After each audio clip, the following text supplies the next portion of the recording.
नमस्कार दोस्तों, आपके अपने YouTube चैनल एक्सप्लोरिंग देवस्थानम में आपका स्वागत है। आज हम आपको हरियाली तीज की कथा एवं उसके महत्व के बारे में बताने जा रहे हैं।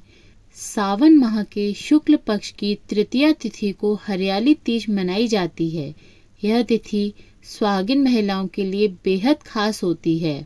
इस दिन व्रत रखने का भी विधान है। मान्यता है कि वैवाहिक जीवन में खुशहाली के लिए यह उपवास किया जाता है। ऐसे में पूजा पाठ और व्रत रखने से सौभाग्यवती भव का आशीर्वाद प्राप्त होता है। वहीं कुंवारी कन्याएं भी योग्य वर की प्राप्ति के लिए यह व्रत करती हैं। हरियाली तीज पर महादेव और देवी पार्वती की पूजा का विधान है।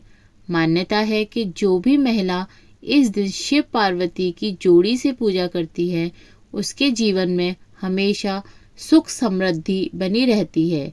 इस व्रत में पूजा के साथ साथ कथा सुनने का भी विधान है। कहा जाता है कि हरियाली तीज का व्रत कथा के बिना अधूरा है। दोस्तों, इस कथा को पूर्ण अवश्य सुनिएगा, तभी इसके पूर्ण फल की प्राप्ति आपको एवं आपके परिवार को प्राप्त होगी। हिंदू धर्म में हरियाली तीज के व्रत को अधिक महत्वपूर्ण माना जाता है। इस दिन व्रत रखने से जीवन में खुशियां बनी रहती हैं। इस उपवास की पूजा में हमेशा व्रत कथा सुननी चाहिए। हरियाली तीज व्रत की कथा को लेकर ऐसा कहा जाता है कि एक बार महादेव देवी पार्वती को अपने पूर्व जन्म की याद दिलाते हुए उन्हें कहते हैं कि हे पार्वती, तुमने मुझे पति के रूप में पाने के लिए कई वर्षों तक कठोर तप किया। साथ ही तुमने अन्न और जल का भी त्याग कर दिया। चाहे तपती गर्मी हो या भारी सर्दी या फिर हो रही हो बरसात, इन सभी मौसम का सामना करते हुए भी तुमने कठोर तप किया।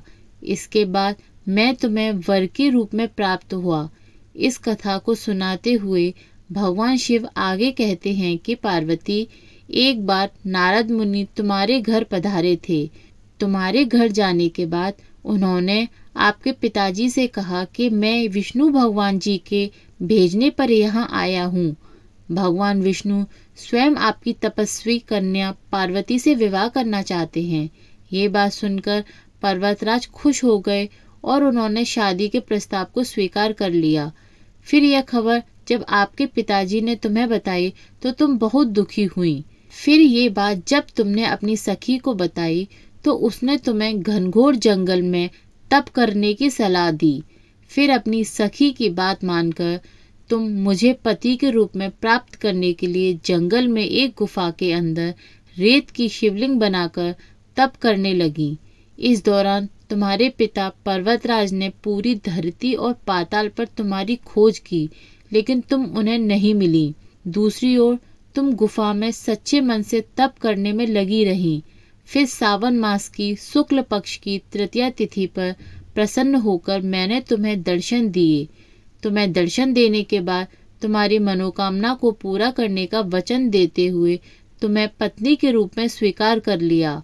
इसके बाद तुम्हारे पिता भी ढूंढते हुए गुफा तक पहुंच गए। आपने अपने पिताजी से कहा कि मैं आपके साथ तभी चलूंगी जब आप मेरा विवाह शिवजी के साथ कराएंगी। तुम्हारी कठोर तपस्या और हठ के आगे पिताजी की एक न चली। उन्होंने ये विवाह कराने के लिए हामी भर दी।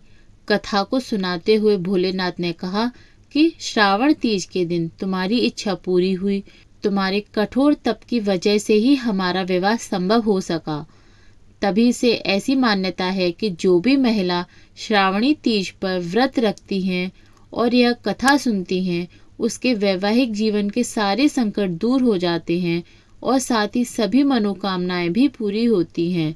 बोलो गौरापति श्री शिव भगवान की जय।